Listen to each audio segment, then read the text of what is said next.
Incident management is a part of the HR module in nTree.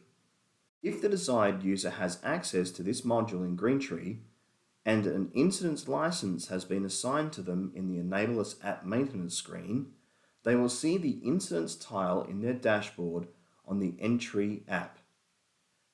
They will also see a link to the incidents details on their side menu.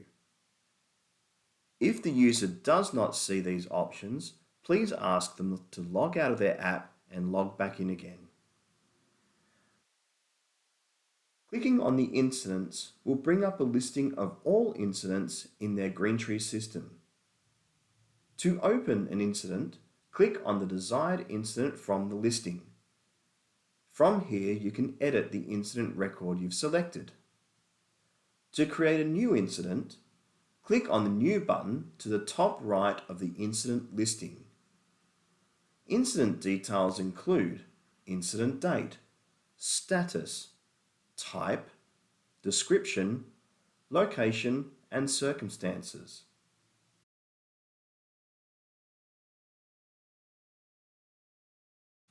Once you are happy with your submission, you can click Save on the Edit Incident page, and that will synchronize that data to your nTree system.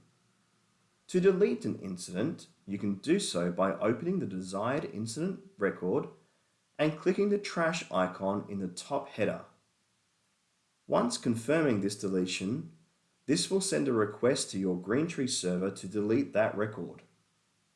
Another way to delete a record is by swiping left on the incident record in the incident listing and selecting the delete button in iOS.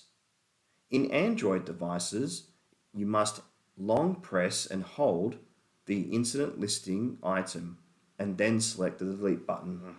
Any exceptions that may occur from creating, updating, or deleting an incident record will return back as an exception, and all exception data will appear under the status detail at the top of the Edit Incident form. If your Enable Us version is greater than R1029 in your nTree server, you can also view and add attachments to your incident request. For more information on attachments, please review the attachments in the nTree video.